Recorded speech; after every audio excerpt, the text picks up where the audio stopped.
Lots of people who pay attention to SJW stupidity know Marie to shut up. She's a whiny little snowflake that's constantly on the wrong side of reality on pretty much every subject. Here, she's got a poem of sorts, condemning those who voted for Trump, but in reality she just shows that she hasn't the slightest clue what she's talking about and no sense of self-perception whatsoever. So let's try to get through this non-poemy poem and see what this precious little snowflake has to say. If you voted for Trump, you made the right decision. I mean, not that Trump was a wonderful candidate or anything. I mean, we had nobody at all worth voting for from any party. But you have to vote for one, and if nothing else, Trump winning resulted in the delightful clutching of pearls from the liberal lunatics. So, hey, if you can't get any good options, at least you can be entertained along the way. And I know this isn't an insignificant percentage. About half of you voted for a man who says that it's okay to grab women by the pussy. Nope, he never said that. But regardless, I find it funny that in so many of these cases, these women only come out of the woodwork when it's politically fashionable to do so. How many actually reported these supposed assaults to the police at the time that it happened?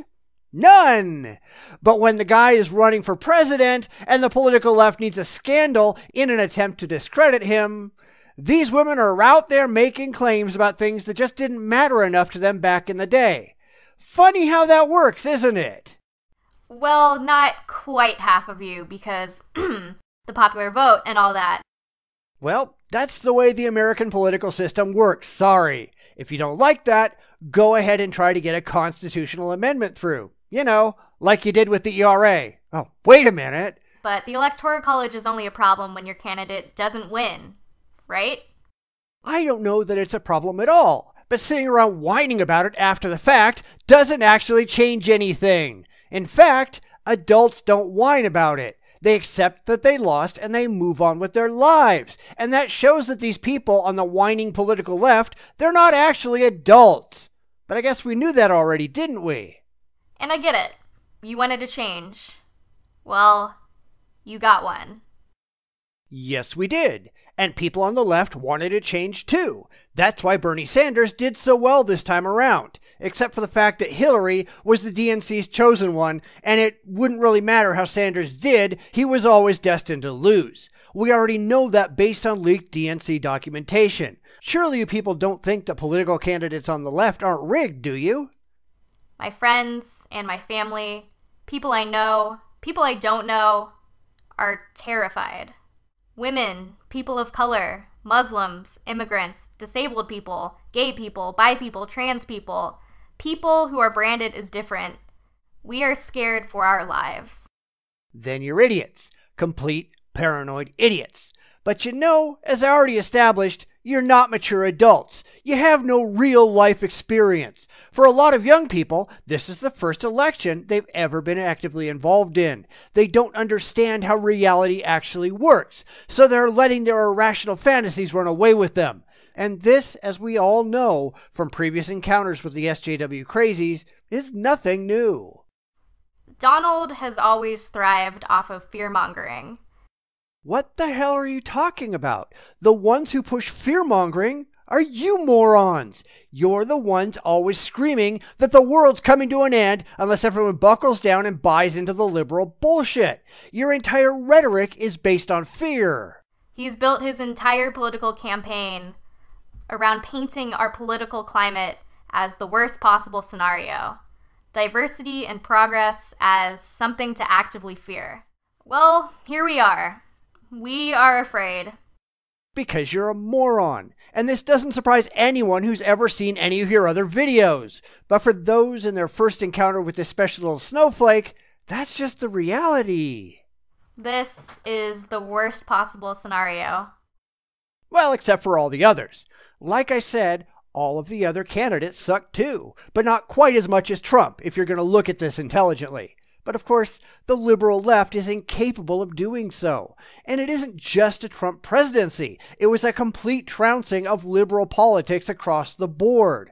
Obama was one of the worst things ever for the Democrats. Since his election in 2008, liberals have lost 10.2% of the Senate, 19.3% of the House, 20.3% of state legislatures, and 35.7% of state governorships. They lost miserably across the board, but the liberals won't admit it. Told no sits on a throne that you built for him, a man who is exempt from paying taxes. He's not exempt from paying taxes. He follows the tax laws just like everyone else. Just because the existing tax law allows that, that's not his fault. A man who thinks he can have his way with women's bodies despite their objections. Yeah, objections that, interestingly enough, never quite made it to the police. Funny how these objections only come up in retrospect, isn't it? A man who our series of checks and balances will utterly fail. Because the American people have spoken, and they have overwhelmingly rejected the political left's ideology. But, who cares what the people want anyway, right? When marginalized people say that we are afraid of a looming reality that we already see unfolding. Your political fantasy and paranoid delusion says everyone is out to get you. Your precious little feelings aren't being catered to, so you're running around screaming that the sky is falling instead of just dealing with reality as it is. But, growing up, it's something you people desperately need to do. A rise in hate speech, harassment, threats of violence, and now actual violence. Please show us where any of that has happened. Oh wait, it is happening.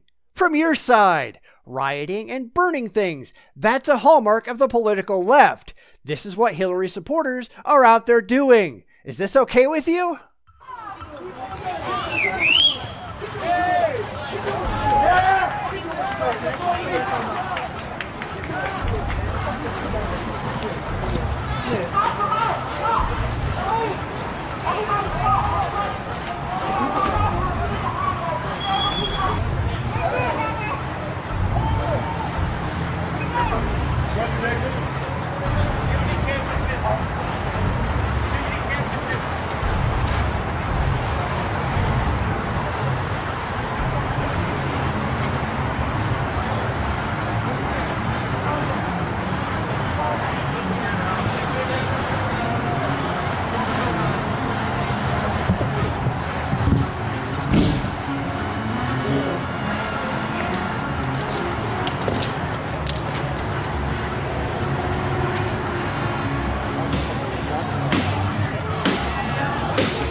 Oh, the back window. Pull back.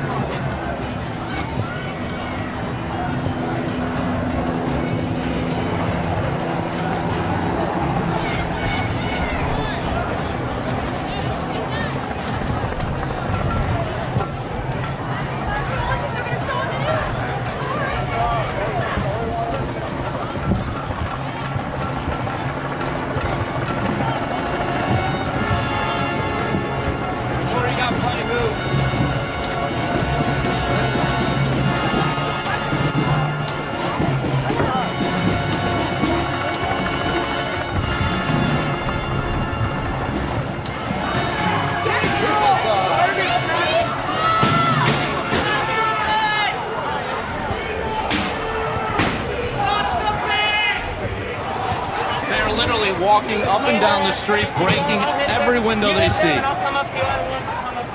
Unbelievable. There goes another one.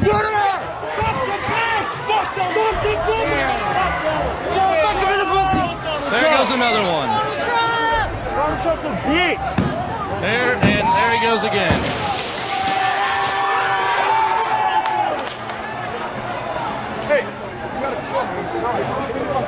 These mass protesters are destroying anything they see.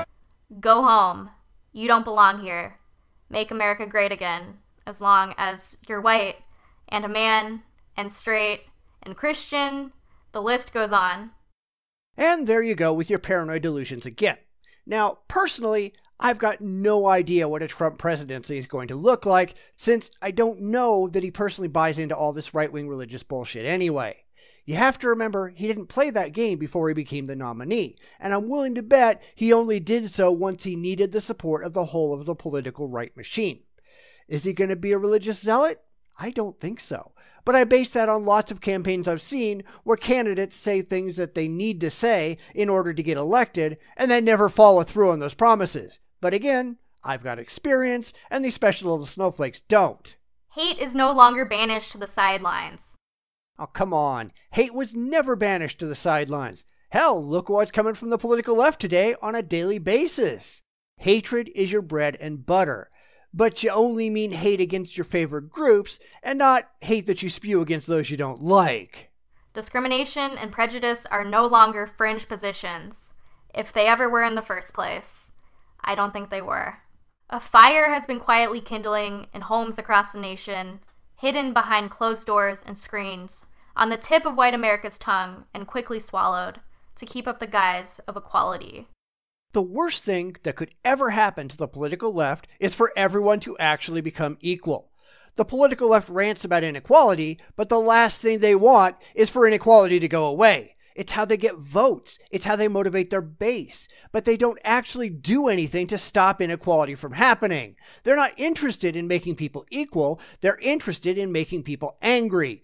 You know, angry enough to go out and burn things down when they lose? That's the political way of the left. Equality is a fairy tale you tell your children at night before you build walls in your sleep to keep out anyone who doesn't look like you. The wildfire is spreading. It burns in the hearts of Klansmen publicly celebrating this new America. Or is it just a slightly repackaged version of old America? You know, I'm not seeing the Klan out there burning things down, are you? I mean, let's look at recent history. Who's out there breaking things, burning things, looting, and engaging in violence? Is it the KKK? Or is it Black Lives Matter? Think about it. I really can't tell anymore. But it also burns in the hearts of our politicians, police officers, businessmen, blue-collar workers, students, ministers, and maybe even you. Yeah, no. I mean, if you want to know what burns in the hearts of a lot of Americans, it's distaste for the whiny, crybaby liberal bullshit that we've seen over the last couple of years. It's for all the safe space, cuddle with puppies and coloring books, you can't have any expectations of us, we're too upset nonsense that the SJWs and other regressive leftists had paraded in front of the public, and the public very clearly decided against that kind of liberal horse crap. You people did it to yourselves, and you're not even cognizant enough to recognize it. More white men and women voted in this election for Trump than they have for other Republicans in either of the past two elections. It's like you were waiting for a match to strike against us and burn us to the ground. Or maybe you were just waiting for someone else to hold the match. Hey, you're the one carrying around the gasoline, splashing it all over yourself, and handing out matches, you clueless moron. Maybe it's time you learned that actions have consequences. Imagine that.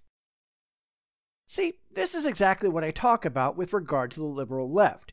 They don't have the slightest clue that their own actions cause their own downfall. They're their own worst enemies. They expect everyone to side with them. And when they act like petulant little children throwing temper tantrums because they don't get their way, all they do is drive everyone, conservatives, libertarians, and even a lot of liberals, away from them because they're vehemently unpleasant to be around. They have ridiculously unrealistic goals, and their method of getting to those goals is absurdly distasteful. And they're incapable of seeing any of this. They label anyone who opposes them as hateful, and any disagreement they get as discrimination, as they cloak themselves in their victim sackcloth and cry their alligator tears. And then they wonder why people walked over to the other side of the aisle. I don't.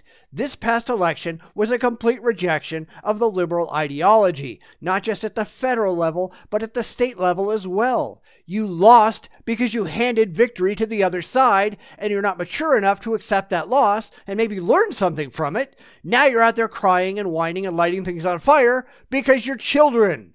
Spoiled, violent children, and you haven't grown up enough to learn how to handle adversity maturely. Hopefully, some time in prison might change your perspective, but somehow I doubt that it will.